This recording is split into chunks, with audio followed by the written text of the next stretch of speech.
सबैभन्दा पहिले म तपाईलाई मेरो अलिएक्सप्रेसबाट मैले सामान अर्डर गरेर मैले प्राप्त गरिसकेको छु। जस्ट म तपाईलाई देखाउन चाहन्छु। जस्तै अलिएक्सप्रेस एप्सलाई ओपन गर्छु। यहाँ देख्न सक्नुहुन्छ सबैभन्दा फर्स्टमा देख्न सक्नुहुन्छ कम्प्युटर कार्ड रिडर देख्न सक्नुहुन्छ। मैले यो प्राप्त गरेको छु। त्यसैगरी अर्को रहेको छ हेडफोन रहेको छ वायरलेस। यो चाहिँ देख्न सक्नुहुन्छ मैले यो पनि अलिएक्सप्रेसबाटै मगाएको। त्यस्तै अर्को रहेको छ पेन टच। यो पनि मैले अलिएक्सप्रेसबाटै मगाएको थिएँ। त्यसै अर्को वायरलेस माइक रहेको छ। यो पनि वायरलेस माइक पनि मैले अलिएक्सप्रेसबाटै मगाएको थिएँ, अर्थात् मैले अलिएक्सप्रेसबाटै किनेको हो। त्यस्तै अर्को रहेको छ योभन्दा तलतिर देख्न सक्नुहुन्छ मोबाइल होल्डर रहेको छ। यो मोबाइल होल्डर चाहिँ मैले अनलाइनबाट अर्डर गरेको थिएँ। अर्डर गर्दाखेरि भने मैले अर्डर गर्न जानेर मैले होल्डर चाहिँ प्राप्त गरेको थिएन। मैले त्योभन्दा तलतिरको स्ट्यान्ड मात्रै प्राप्त गरेको हुनाले मैले फेरि अर्डर गर्नुपर्ने भयो। र तपाईलाई चाहिँ आजको भिडियोमा चाहिँ यस्तै तरिकाले तपाईले मिस्टेक नगरी कसरी अर्डर गर्ने भन्ने बारेमा सिकाउने छु। र यस्तै प्रकारले मैले यो सामानहरूलाई अर्डर गर्दा र अर्डर गरिसकेर मैले प्राप्त गरिन्जेलसम्म मैले के प्रक्रियाहरू गरेँ, अर्थात् के फर्महरू फिलअप गरेँ, त्यो सम्पूर्ण कुराहरू आजको भिडियो अन्तर्गत रहेर तपाईँलाई सिकाउने छु। यदि तपाईँ पनि जान चाहनुहुन्छ भने भिडियोलाई स्किप नगरी अन्तिमसम्म हेर्नुहोला। अनि च्यानलमा नयाँ हुनुहुन्छ भने सब्सक्राइब गरिदिनु होला। भिडियोलाई सुरु गर्नुभन्दा पहिले चाहिँ तपाईँले लाइक गरिदिनु होला। सबैभन्दा पहिले तपाईले अलिएक्सप्रेस एप्सलाई ओपन गर्नु होला। ओपन गरिसकेपछि यहाँ देख्न सक्नुहुन्छ सेलेक्ट कन्ट्री भनेर देख्न सक्नुहुन्छ। यदि तपाईँ कुन ठाउँमा रहनु भएको छ, अर्थात् कुन देशमा हुनुहुन्छ अहिले, त्यो ठाउँलाई सेलेक्ट गर्नुपर्ने हुन्छ। सिम्पली यहाँ नजिक देख्न सक्नुहुन्छ यो अप्सनमा क्लिक गर्नुभयो भने सम्पूर्ण कन्ट्रीहरूको नाम देख्न सक्नुहुन्छ। सिम्पली म साउथ कोरियामा छु, त्यसैले साउथ कोरियालाई क्लिक गरिदिन्छु। त्यसपछि यहाँ देख्न सक्नुहुन्छ कन्टिन्यू, सिम्पली कन्टिन्यूमा क्लिक गरिदिनु होला। कन्टिन्यूमा क्लिक गरिसकेपछि फेरि कन्फर्ममा क्लिक गर्नु होला। र तपाईले चाहिँ सबैभन्दा पहिले साइन अप गर्नुपर्ने हुन्छ। साइन अप गर्नको लागि अर्थात् अकाउन्ट क्रिएट गर्नको लागि एकदमै सजिलो छ। त्यसको लागि साइन इनमा क्लिक गर्नु होला। साइन इनमा क्लिक गरिसकेपछि गुगल भनेर देख्न सक्नुहुन्छ। तपाईले गुगलबाट पनि गर्न सक्नुहुन्छ र अरू पनि रहेको छ। म सिम्पली गुगलमा क्लिक गरिदिन्छु, अलिकति सजिलो हुन्छ। त्यसपछि तपाईले तपाईको मोबाइलमा भएको जिमेल आइडी देख्न सक्नुहुन्छ। कुनै पनि जिमेल आइडीलाई सेलेक्ट गर्नुपर्ने हुन्छ। सिम्पली मैले एउटा जिमेल आइडीलाई सेलेक्ट गरिदिएको छु। त्यसपछि ओकेमा क्लिक गरिदिन्छु। त्यसपछि तपाईले यस्तो इन्टरफेस देख्न सक्नुहुनेछ तपाईको मोबाइलमा। त्यसपछि कन्टिन्यूमा क्लिक गरिदिनु होला। यसरी साथीहरु हामीले अकाउन्टलाई क्रिएट गरिसकेपछि सबैभन्दा पहिले त हामीले शिपिङ एड्रेसलाई फिलअप गर्नुपर्ने हुन्छ। त्यसको लागि अकाउन्ट भनेर देख्न सक्नुहुन्छ। सिम्पली अकाउन्टमा क्लिक गर्नु होला। त्यसपछि यहाँ सेटिङको अप्सन देख्न सक्नुहुन्छ। यहाँ क्लिक गर्नु होला। यसमा क्लिक गरिसकेपछि शिपिङ एड्रेस भनेर देख्न सक्नुहुन्छ। यहाँ क्लिक गर्नु होला। यसमा क्लिक गरिसकेपछि स्क्रिनको सबैभन्दा लास्टमा एड न्यू एड्रेस भनेर देख्न सक्नुहुन्छ। यहाँ क्लिक गर्नु होला। यसमा क्लिक गरिसकेपछि सबैभन्दा पहिले चाहिँ आफ्नो पर्सनल इन्फर्मेसन भनेको छ तपाईको नाम राख्नुपर्ने हुन्छ। जस्तै म राखिदिन्छु। यसरी राखिसकेपछि त्योभन्दा तलतिर मोबाइल नम्बर भनेको छ तपाईको मोबाइल नम्बर राख्नुपर्ने हुन्छ। मैले मोबाइल नम्बर राखिदिन्छु। त्यसपछि योभन्दा तलतिर देख्न सक्नुहुन्छ एड्रेस भनेको छ। सिम्पली तपाईको एड्रेस राख्नुपर्ने हुन्छ। तपाईले एड्रेस चाहिँ दुई तरिकाबाट राख्न सक्नुहुन्छ। पहिलो चाहिँ तपाईले यदि तपाईले चाहिँ जिप कोड राख्नुभयो भने तपाईले सजिलैसँग प्राप्त गर्न सक्नुहुन्छ। तपाईको एड्रेस चाहिँ म टाइप गरिदिन्छु। यसरी राखिसकेपछि तपाईको एड्रेस आउँछ। त्यो एड्रेसलाई सेलेक्ट गरिदिनु होला यदि तपाईको सही छ भने। त्योभन्दा तलतिर अप्सनल भनेर देख्न सक्नुहुन्छ। त्यो अप्सनलमा चाहिँ तपाईले आफ्नो कम्पनीको नाम राख्नुपर्ने हुन्छ। तपाईले कम्पनीको नाम राखिदिनु होला। त्योभन्दा तलतिर कस्टम इन्फर्मेसन भनेर देख्न सक्नुहुन्छ। यहाँ चाहिँ हामी विदेशी हो, अर्थात् फोरेनर हो, त्यसैले हामीले यसलाई अफ गर्नुपर्ने हुन्छ। यसलाई अफ गरिसकेपछि यहाँ नजिक देख्न सक्नुहुन्छ पासपोर्ट अथवा एलियन नम्बर भनेको छ। तपाईले पासपोर्ट नम्बर राख्दा पनि केही फरक पर्दैन, अर्थात् तपाईले एलियन रजिस्ट्रेसन नम्बर पनि राख्दा केही फरक पर्दैन। त्यसपछि योभन्दा तलतिर देख्न सक्नुहुन्छ set as a default shipping address भनेर देख्न सक्नुहुन्छ। सिम्पली यसलाई अन गरिदिनु होला र सेभ गरिदिनु होला। यदि तपाईले यो जिप कोडबाट सर्च गर्दाखेरि प्राप्त गर्न सक्नु भएन भने त्यस्तो अवस्थामा तपाईले टाइपिङ गरेर पनि राख्न सक्नुहुन्छ। त्यसको लागि म देखाउन चाहन्छु। त्यसको लागि भने एड्रेस म्यानुअली भनेर देख्न सक्नुहुन्छ। सिम्पली यहाँ क्लिक गर्नु होला। यसमा क्लिक गरिसकेपछि यहाँ नजिक सबैभन्दा फर्स्टमा तपाईको एड्रेस राखिदिनु होला। मैले राखिदिएँ। त्यस्तै गरी अप्सनलमा तपाईको कम्पनीको नाम राखिदिनु होला। त्यस्तै गरी प्रोभिन्स भनेको छ। सिम्पली यहाँ क्लिक गर्नुभयो भने तपाईँ कुन ठाउँमा हुनुहुन्छ त्यो देख्न सक्नुहुन्छ। खेङ्गिदोमा छु म, यहाँ नजिक देख्न सक्नुहुन्छ। सिम्पली खेङ्गिदोलाई सेलेक्ट गरिदिए। तपाईँ कुन ठाउँमा हुनुहुन्छ त्यो सेलेक्ट गर्नु होला। त्यसपछि वासाङसी भनेर देख्न सक्नुहुन्छ। म वासाङसी स्क्रिनको सबैभन्दा लास्टमा यहाँ नजिक वासाङसीमा रहेकोले वासाङसीलाई सेलेक्ट गरिदिए। त्यस्तै गरी जिप कोड भनेको छ। तपाईँको पनि जिप कोड हुन्छ। साथीहरु तपाईको जिप कोड थाहा छैन भने तपाईको तपाईले चाहिँ तपाईले गुगलमा गएर तपाईले जिप कोड भनेर तपाईको एड्रेस र जिप कोड भनेर टाइप गरेर सर्च गर्नुभयो भने तपाईले सजिलैसँग प्राप्त गर्न सक्नुहुन्छ। म मेरो चाहिँ जिप कोड राखिदिन्छु।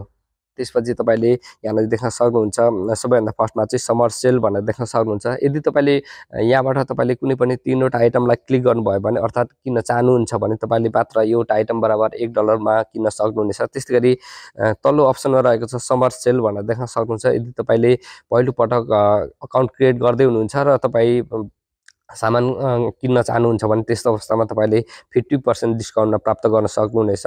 त्यस्तै गरी अरु पनि रहेको छ $9 मा तपाईले अर्डर $15 भन्दा माथिको सामानहरु किन्न सक्नुहुनेछ डिस्काउन्ट गरेर। र म तपाईलाई एउटा कुनै पनि सामान चाहिँ अर्डर गरेर देखाउनेछु। तपाईले के सेटअपहरु गर्नुपर्छ, के कुरा ध्यान दिनुपर्छ त्यो ध्यान दिनुपर्ने कुराहरु रहेको छ। त्यसैले भिडियोलाई स्किप नगरी अन्तिमसम्म हेर्नु होला।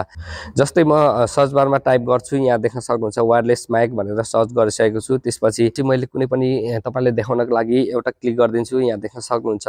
र यसको मूल्य रहेको छ ₹6603 पर्दो रहेछ। तपाईले यो सबैभन्दा पहिले ध्यान दिनुपर्ने कुराहरु यो रहेको छ। त्यस्तै गरी यो भन्दा तलतिर अलिकति स्क्रोल डाउन गर्नु होला। स्क्रोल डाउन गरिसकेपछि डेलिभरी भनेर देख्न सक्नुहुन्छ।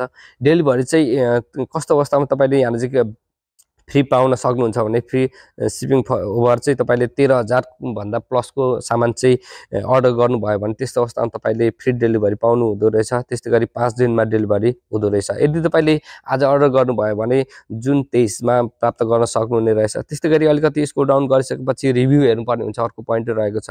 यहाँ जस्तै यो स्टार देख्न सक्नुहुन्छ। यो भन्दा परतिर क्लिक गर्नुभयो भने यस्तो इन्टरफेस देखिन्छ। तपाई कोरियामा हुनुहुन्छ भने कोरियाको झन्डा देख्न सक्नुहुन्छ। सिम्पली यहाँ क्लिक गर्नु होला। तपाईको ठाउँमा डेलिभरी भएको छ कि छैन भनेर तपाईले यहाँ देख्न सक्नुहुन्छ। तपाईको कोरियामा चाहिँ 64 जनाले रिभ्यू अपलोड गरेको रहेछ, सामान किनिसकेको रहेछ, यहाँ देख्न सक्नुहुन्छ।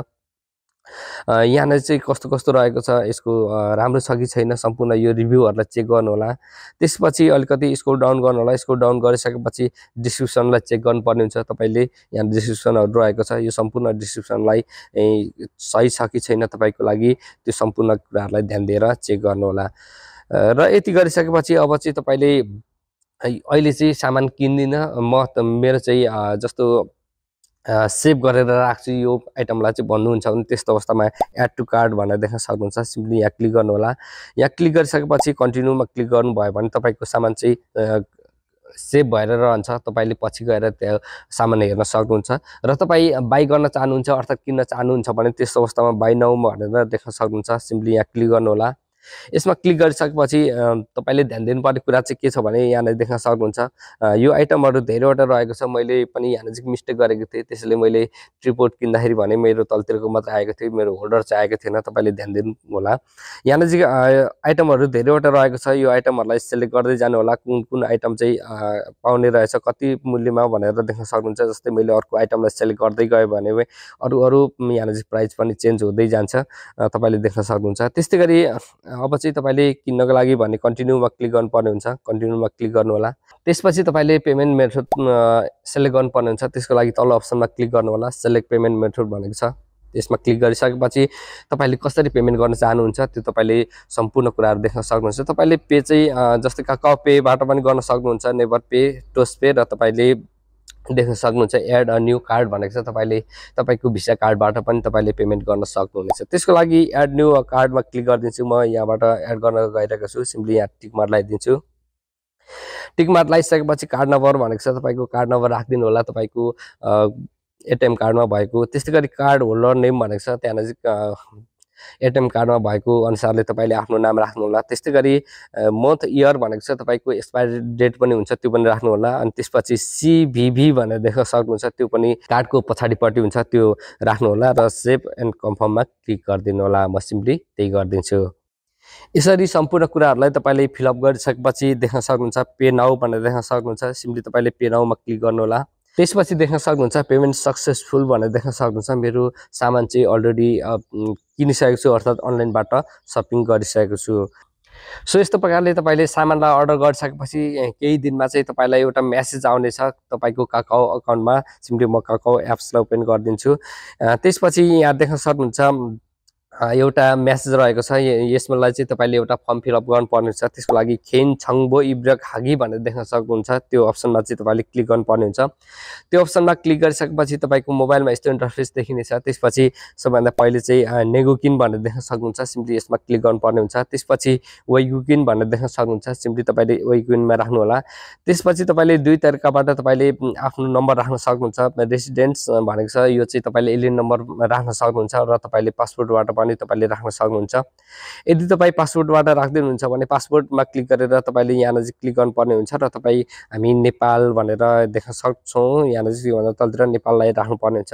यदि तपाईँ वेगुकिन ठुङरोकजुङ अर्थात् एलियन कार्डबाट गर्दै हुनुहुन्छ भने रेसिडेन्समा क्लिक गरिदिनु होला। त्यसपछि तपाईँको एलियन कार्डमा जस्तो तरिकाले रहेको छ त्यही तरिकाले राखिदिनु होला, अगाडि जन्म मिति, त्यसपछि तपाईँको एलियन नम्बर। त्यसपछि त्योभन्दा तलतिर देख्न सक्नुहुन्छ कोरियन अर इङ्ग्लिस नेम भनेर देख्न सक्नुहुन्छ। तपाईँले कोरियनबाट अर्थात् अङ्ग्रेजीबाट आफ्नो नाम राख्नुपर्ने हुन्छ। त्यसपछि त्योभन्दा तलतिर छनुवा बढ्नु भनेर देख्न सक्नुहुन्छ। तपाईँले आफ्नो मोबाइल नम्बर राख्नु होला।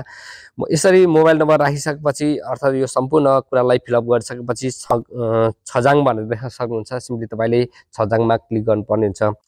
यसरी सम्पूर्ण कुरालाई फिलअप गरिसकेपछि अब चाहिँ तपाईँको सामान चाहिँ कुन ठाउँमा आइपुग्यो अर्थात् डेलिभरी भयो कि भएन अर्थात् कुन ठाउँमा डेलिभरी हुँदैछ भनेर त्यो कुरा पनि प्राप्त गर्न सक्नुहुन्छ, अर्थात् जानकारी लिन सक्नुहुन्छ। त्यसको लागि सिम्पली तपाईँले अलिएक्सप्रेस एप्सलाई ओपन गरेर अकाउन्टमा क्लिक गर्नुभयो भने र त्यसपछि टु सिप भनेर देख्न सक्नुहुन्छ। सिम्पली यहाँ क्लिक गर्नुपर्ने हुन्छ। यसमा क्लिक गरिसकेपछि यहाँ देख्न सक्नुहुन्छ तपाईँको आइटम देख्न सक्नुहुन्छ। त्यसपछि यो चाहिँ मैले भर्खरै अर्डर गरेको हुनाले केही पनि अप्सन देखाएको छैन र तपाईँले के अर्डर गरेको केही दिनमा चाहिँ यहाँ चाहिँ ट्र्याक अर्डर भनेर अप्सन देख्न सक्नुहुन्छ। तपाईँले त्यो ट्र्याक अर्डरमा क्लिक गर्नुभयो भने तपाईँको डेलिभरी चाहिँ कुन ठाउँमा हुँदैछ भनेर सम्पूर्ण कुराहरू देख्न सक्नुहुनेछ। र तपाईँलाई सामान आउँदा भने अर्थात् आउनुभन्दा अगाडि चाहिँ तपाईँलाई तपाईँको मेसेज बक्समा अर्थात् तपाईँलाई काकाओ एप्समा चाहिँ तपाईँलाई मेसेज गर्नेछ कुन टाइममा डेलिभरी हुन्छ, त्यो सम्पूर्ण कुराहरू प्राप्त गर्न सक्नुहुन्छ। सो यस्तो प्रकारले साथीहरू तपाईँले सजिलैसँग अलिएक्सप्रेसबाट कोरियामा चाहिँ तपाईँले सजिलैसँग सामान चाहिँ अर्डर गर्न सक्नुहुनेछ आफ्नो अकाउन्ट क्रिएट गरेर र तपाईँले सम्पूर्ण एड्रेसलाई अर्थात् फर्महरूलाई फिलअप गरेर। आजको भिडियो यति नै। भिडियो कस्तो लाग्यो, भिडियो मन परेको छ भने लाइक गरिदिनु होला, सेयर गरिदिनु होला, सब्सक्राइब गर्नुभएको छैन भने युनिक कुरा युट्युब च्यानललाई सब्सक्राइब गरिदिनु होला। यदि तपाईँ पर्सनल रूपमा जोडिन चाहनुहुन्छ भने मैले इन्स्टाग्रामको लिङ्क भिडियोको डिस्क्रिप्सनमा राखिदिएको छु, त्यो लिङ्कमा क्लिक गरेर तपाईँ पर्सनल रूपमा पनि जोडिन सक्नुहुनेछ र तपाईँले केही जान्नुपर्ने अर्थात् नबुझेको कुराहरू छ भने त्यहाँबाट पनि तपाईँले सोध्न सक्नुहुनेछ।